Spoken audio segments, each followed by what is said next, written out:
So at this time, I guess I'll welcome our panelists to the front. I believe they're all here. So our panelists this evening are ZACHARY LOCKMAN. He's an author and professor of Middle Eastern Studies and Islamic Studies and History at NYU. And as I understood it, I was volunteered to talk a little bit about Egypt. So I'd like to do that. We were all, of course, I'm sure, thrilled by the events of January, February 2011, a period in which masses of people in Egypt took to the streets to demand the overthrow of Hosni Mubarak, who, with his cronies, had ruled Egypt for some 3 decades. This uprising succeeded, of course. Massive protests drove the police and the security forces off the streets. We all watched those scenes of the occupation of Tahrir Square in the heart of Cairo. But of course the regime was challenged in cities and towns across Egypt, which had got a lot less attention, but that was just as important. This was a nationwide movement. And ultimately, the army intervened and deposed Mubarak. It's often depicted as a bloodless uprising, but of course it wasn't. Some 800 Egyptians died in those 18 days to achieve the overthrow of Mubarak. Unfortunately, what's ensued over the last 3 years or so since that uprising was not the wholesale overhaul of a corrupt and authoritarian system and the institution of a new mode of governance that would address Egyptians' demands for democracy and for dignity and for social justice. Instead, while Mubarak is gone, more or less, his trial seems to stretch on endlessly and inconclusively. Nonetheless, whatever his personal fate, the system that he and his predecessors put in place remained largely intact. The state, the deep state as people have called it, has remained in place. The privileged political and economic place of the military as part of that system. And Egypt remains very far from the aspirations which led so many people to take to the streets 3 years ago. The intervening period has seen very bitter struggles in Egypt. It's worth remembering, especially in this rather bleak moment that Egypt is currently experiencing, how often in the aftermath of the overthrow of Mubarak, Egyptians took to the streets to demand first that the new military regime, the SCAF, the Supreme Council of the Armed Forces, which took over, and then its successors, move toward elections, implement some of the demands of the revolution, and achieved some measure of success, even at a high cost in lives. Ultimately, looking back thus far, the revolutionary forces proved unable to achieve their goals. In the elections that were held, the Muslim Brothers won parliamentary and then presidential elections. Unfortunately, the Muslim Brothers, who came late to the actual overthrow of Mubarak, chose to make a deal. Are we suffering from feedback here? Chose to make a deal with the army and the security forces and to govern in a monopolistic way, to govern in a sectarian way as well, which alienated their potential allies and ultimately left them exposed when their supposed friends decided to get rid of them, and at the same time failed to govern effectively, in fact governed in a way which proved quite repressive.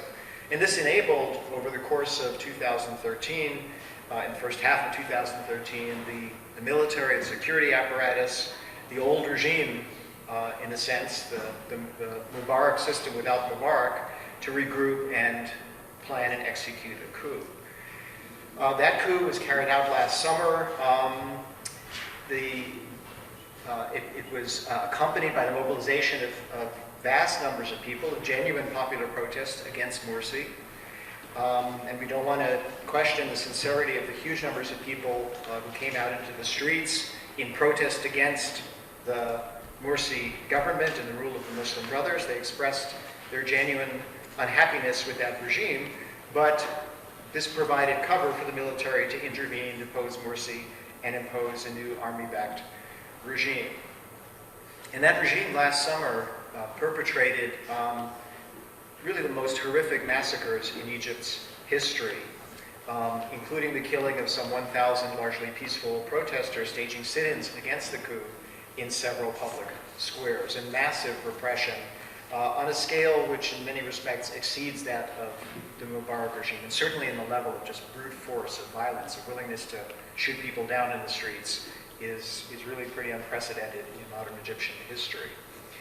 The period since and down to the present has witnessed an ongoing crackdown against the Muslim Brothers and their supporters, but this has expanded to encompass all opponents of the regime, including many activists who played a central role in the struggle to overthrow Mubarak. Any form of dissent of all kinds, even coming from circles quite opposed, who have been quite opposed to the Muslim Brothers, has been severely repressed.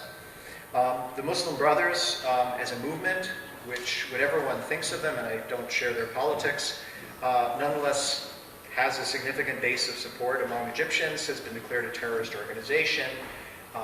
All media outlets that might dare to criticize the regime have been suppressed, and there's been a concerted propaganda campaign waged by the post-coup regime to define all opposition or criticism even as terrorism. More recently, we've seen a campaign to present the architect of the coup of last July, General Sisi, as the savior of Egypt, and he seems likely to be the country's next president. Obviously, this is all very demoralizing, first and foremost for, again, the many Egyptians, activists or not, who took to the streets in the hope of fundamentally changing a deeply dysfunctional, corrupt, authoritarian, repressive system. Some of you may have heard the interview with Alaa Abdel Fattah on Democracy Now! This morning. Very sad interview, poignant in a sense. He had been an activist and a blogger. He was just released in the last days from several months in prison for defying the new extremely repressive law on protests implemented by the military-backed regime. And that interview, I think, pointed to the distance between, again, the aspirations, the hopes of February 2011 and the very dire situation in Egypt today. So, of course, people are often quite demoralized, and there are real reasons for this. But it seems to me that we need to be careful about succumbing too easily, perhaps, to demoralization. I'm a historian. I try to take the long view. I think we often don't know what events around us mean until many years have passed. This doesn't necessarily help us in the moment, but from a longer perspective, things are not always what they seem. Though this is clearly a bleak moment in terms of the aspirations of the Egyptian people for a better day, I'm not sure it's the end of the road quite. And that's for several reasons. Even if General Sisi, or Field Marshal Sisi, as he promoted himself to be, is elected president, and the ruling oligarchy, the same oligarchy which dominated Egypt under Mubarak, big businessmen and military officers and their allies and so on, are firmly in the saddle again, the causes that led so many Egyptians to take to the streets in 2011 and in the period that followed remain and are likely to continue to generate instability down the road. The Western media have tended, perhaps not surprisingly, to focus on the demands of Egypt for democracy, demands to be treated as citizens with rights, not to be abused and harassed and tortured by their own government, which unfortunately has been the lot of Egyptians for a very long time. And of course, those were central elements that fueled the uprising in 2011 and the struggles that took place subsequently. But there was also a very powerful and social and economic dimension that I think has not always been attended to. The decades leading up to the 2011 revolution in Egypt saw the imposition in Egypt, as in many other places around the world, of neoliberal economic policies with the support of the United States government, of the World Bank, of the IMF. It's worth remembering that on the eve of the revolution, the World Bank depicted in its reports Egypt as a successful poster child for those neoliberal policies, as a success story, literally weeks before people took to the streets, in part to protest the ways their lives had been made worse by the implementation of those policies. Those policies in the 80s, 90s, into the first decade of the current millennium led to wide-scale impoverishment, a steep rise in the number of Egyptians living in poverty, worsening conditions for a great many, perhaps the great majority of Egyptians. For example, the Mubarak regime in the early 1990s rolled back many of the land reforms and the agrarian reforms that had been implemented in Egypt during the Nasser period from 1952 on into the early 1960s, which made it possible for literally millions of rural families living on the land to survive by rolling back these, by lifting, for example, rent controls on agricultural land. Large numbers of rural families were driven off the land, found it impossible to survive, and became impoverished laborers, often migrating to the swelling slums around the big cities of Egypt. Not a set of problems unique to Egypt. We can see similar things in many parts of the world, but certainly this kind of thing fueled the energies that were unleashed in January and February of 2011. These kind of problems are not going away. They're not going away. If anything, economically, things have gotten worse since 2011 because neither the military regime that seceded, the downfall of Mubarak, nor the Muslim Brothers, nor the post-coup regime have elaborated, much less implemented, any coherent economic policies, good or even bad policies. They have basically failed to govern. And in that situation, the economic situation has continued to deteriorate. And it's unlikely that the people behind the new regime and behind Field Marshal al-Sisi are likely to implement any set of policies which will address the extremely serious problems faced by the great mass of the people of Egypt. We can see one manifestation of this. Please tell me if I'm running out of time. Okay, I'll stop very quickly. We can see a manifestation of this in the wave of labor activism in Egypt, right, which began with the revolution in January, February 2011, but which has continued and in fact has escalated in recent months because so many people are are unable to feed themselves and feed their families. Strike waves in a great many sectors, efforts to organize independent trade unions that are not controlled by the government, which has been the case with trade unions in Egypt going back to 1952. They're now independent trade unions and other forms of labor activism.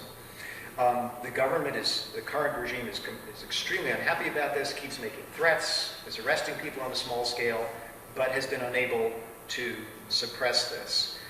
So these kinds of factors continue to generate social unrest, including among people who may have welcomed the coup of last July, who hated the Muslim Brother government, but want a government that will address their social problems. The new regime has no answers and is unlikely, it seems to me, to follow more or less the same bankrupt policies. At the same time, and this may be another cause in the long run for hope, this is a very politicized population. Right? These are people who have a direct experience of taking into the streets, of bringing down a dictator who a few weeks earlier had seemed unshakable and seemed likely to be succeeded by his son in a dynastic kind of transition, and have continued to be able to exert their power. And that kind of politicization, even now if it's channeled into demonization of the Muslim Brothers and support for al-Sisi, is not likely to dissipate altogether. So we may see things coming from that quarter as well. And at the same time, the new government is likely to make things worse in another sense. Egypt is experiencing massive repression now in many parts of the country. In the Sinai, the government is waging a counterinsurgency campaign, which, like all such campaigns, tends to make things a lot worse and alienate people, and the same is true of other parts of Egypt. So in the interest of time, I'll stop there, but the message I'd like to end with is, again, a bleak moment, but the causes that have fueled unrest, that touched off this wave of uprisings across the region, had a great range of causes, and those causes are still there. right? They've not yet been addressed by any of the post-revolutionary regimes of whatever kind they are. And they persist in other places as well, where there have not been this kind of popular upsurge, but they suggest that the future will be, with its ups and downs, will have ups and downs, will be bumpy in many ways, and that the consolidation of an authoritarian, repressive, post-uprising order will not be a simple thing. Thank you.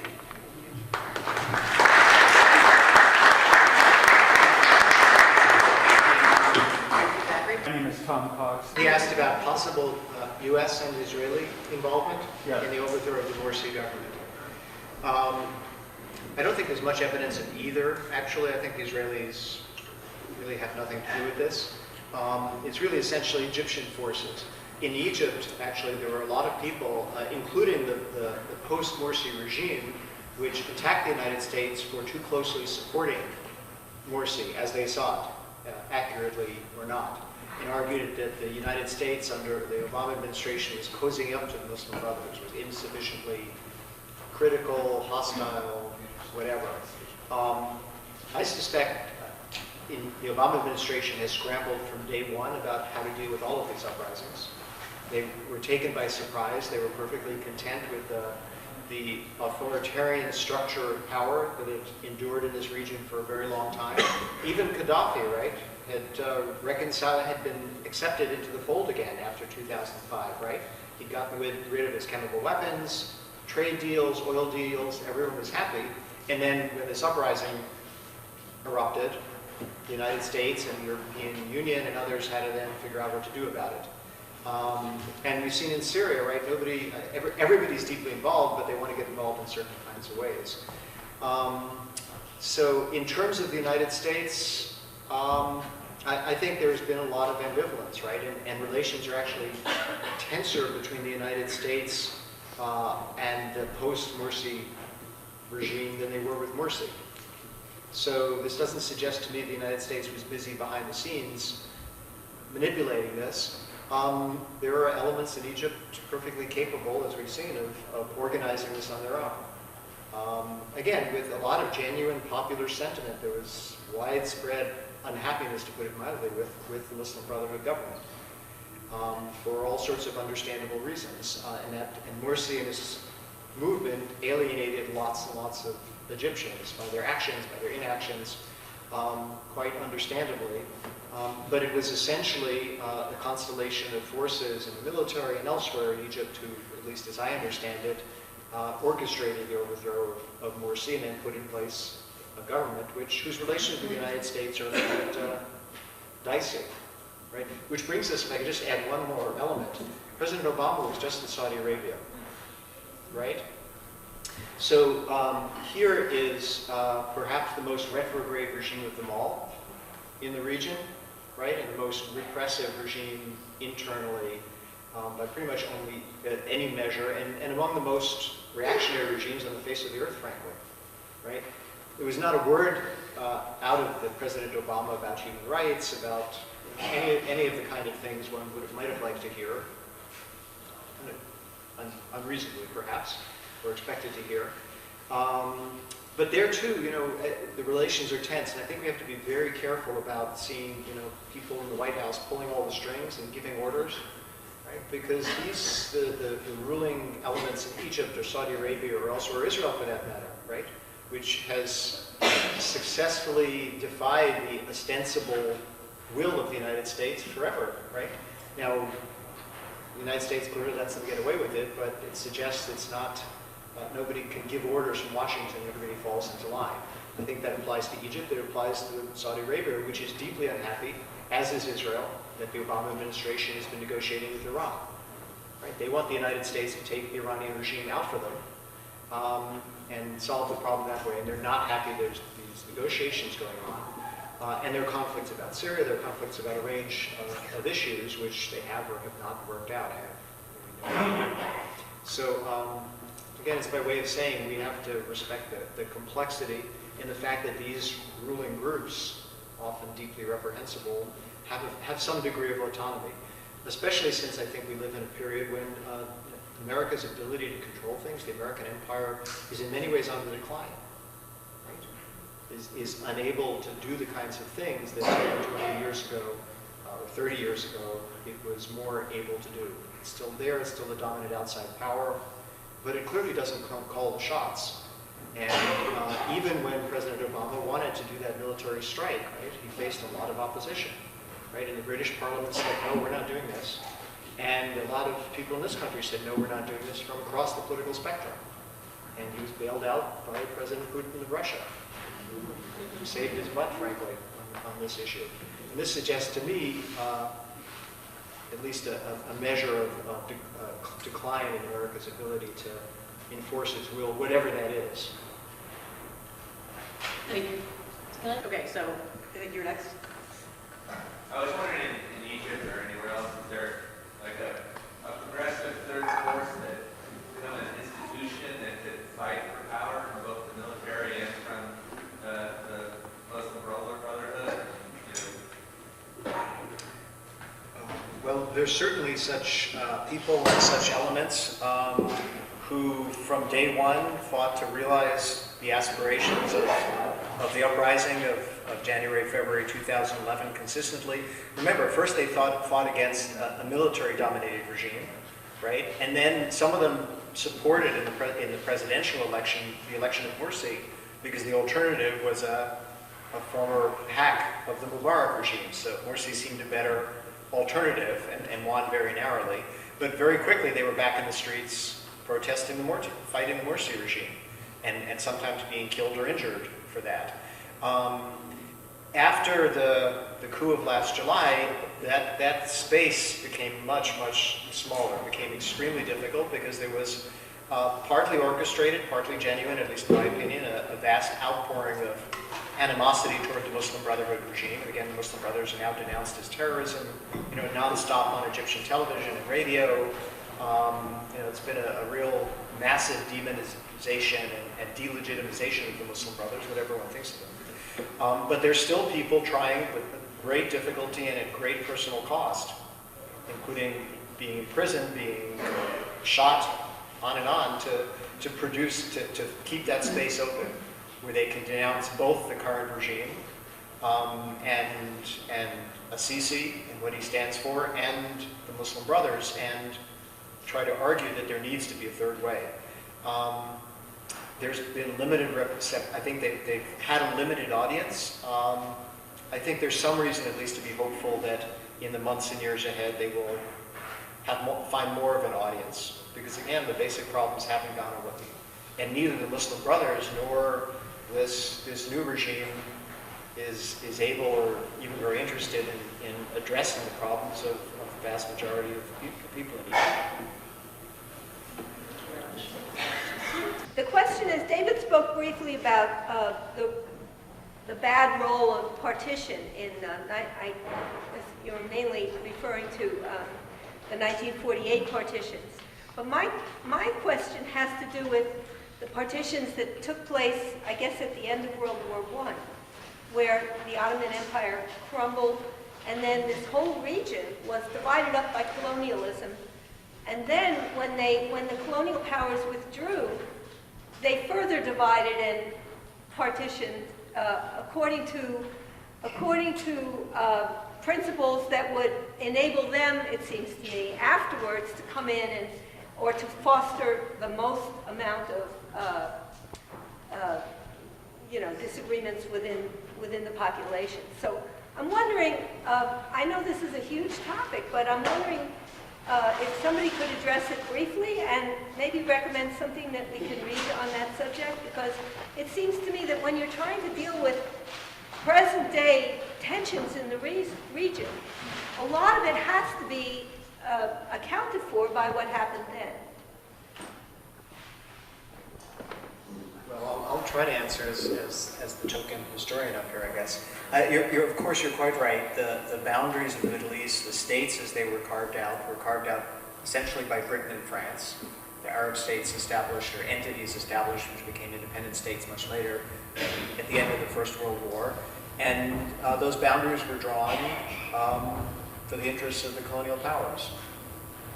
and to serve their interests. As in many other places, those boundaries often didn't make a lot of sense in terms of who lived where and older patterns of economic life and social life and migration and all sorts of other things. They divided people from one another and they lumped people together who had not been in the same political entity. And now it mattered a whole lot because suddenly they were within these nation states. So they're artificial, like many of the boundaries of Africa, other parts of the world, and drawn in London and Paris and elsewhere. On the one hand. On the other hand, of course, they've been around for quite a while now. We're talking about almost a century, right? And they take on a reality. It makes a very big difference, however artificial they were in 1920. It makes a very big difference whether you have Lebanese or Syrian or Iraqi or other citizenship, right? You have different rights, you have different status. There's certainly been sentiment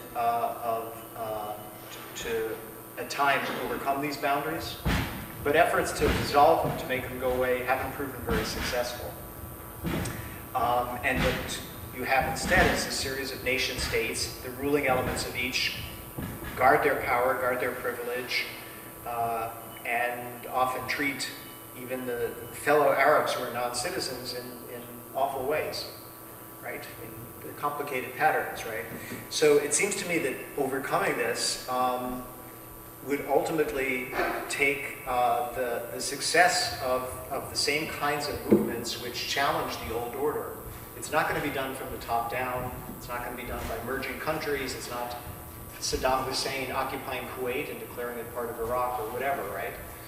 That's not going to be the way to do it. If it's going to happen, it's because I think a lot of people across these boundaries feel they have common challenges, they have some common heritage, they have, in some ways, common culture, common language, and need to, and want to express that, but also each in their own country have waged struggles to build new kinds of societies that can then interact with one another in more productive ways.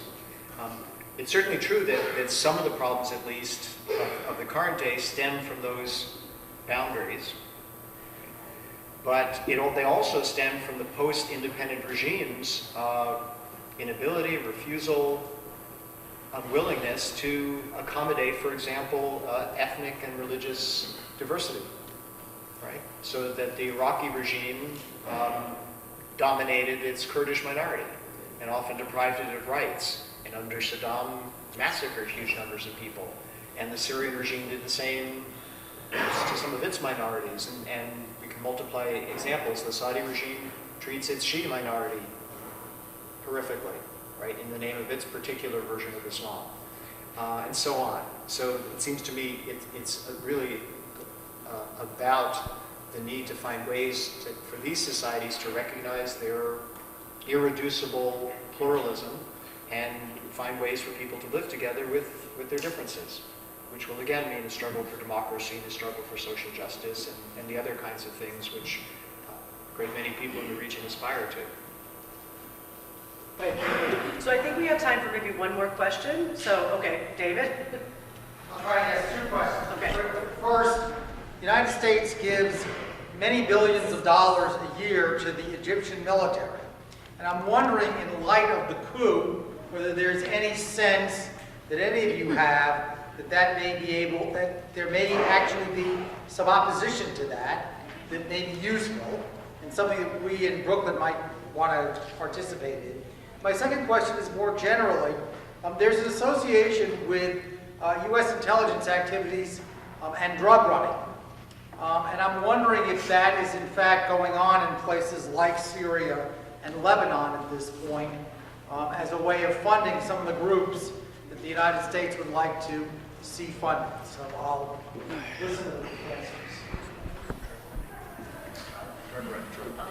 Drug running, you said, right? Yeah. Yeah. In terms of, yes, so the United States has for quite a while seen Egypt as a strategic, in occupying a strategic position in the Middle Eastern scheme of things, provided large-scale military aid, as well as a lot of economic aid directly and again through the international institutions. There has certainly been talk of suspending the military aid. There were actually holds were put on the supply of certain kinds of things. last year. But immediately Saudi Arabia, the United Arab Emirates stepped in and said, no problem, we'll provide aid. And have been pumping billions of dollars again to support the post-coup regime because they hate the Muslim Brothers. They feel that they're a threat because, and again, so here we have an argument about what Islam is, right? Among Muslims of a certain stripe, right? Both of them say this is Islam. But from the point of view of the Saudi monarchy, which again is one of the last refuges on earth of the notion of the divine right of kings, the Muslim Brothers are dangerous radicals because they're anti-monarchical, right? They're by and large, if you look at who founded this movement and who leads it in Egypt, they're doctors and lawyers and engineers, right? Morsi got his degree in nuclear engineering, right, from USC, and so on, right? So this is a very different, just sociologically, and their orientation from the Saudi monarchy, which is, the country is the property of 1,000 or so princes. And so they're happy to prop up this new government in Egypt, or at least say they'll give them as much as they need, even if the United States expresses its displeasure.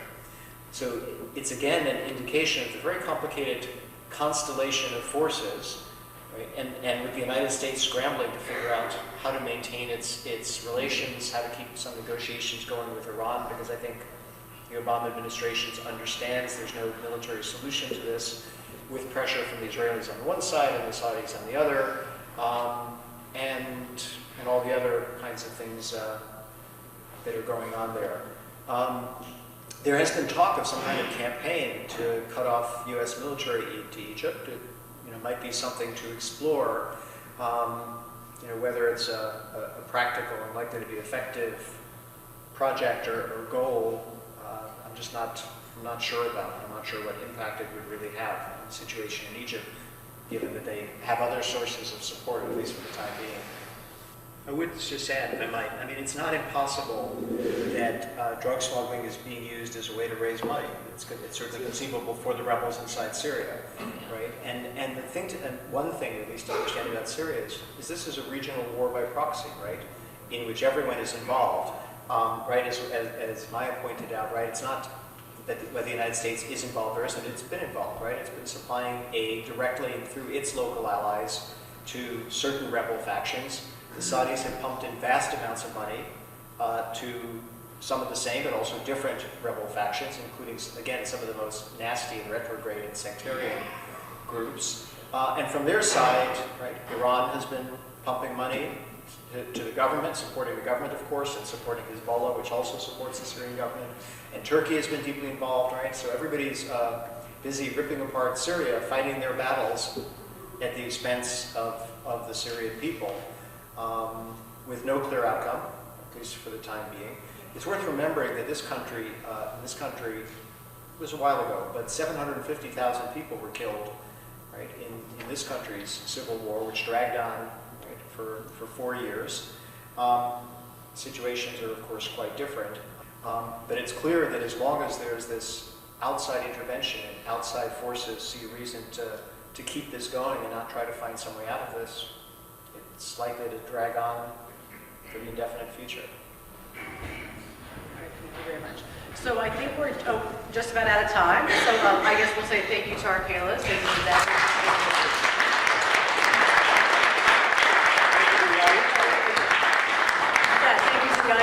Coming out, and also a big important piece again to Park Slope United Methodist really.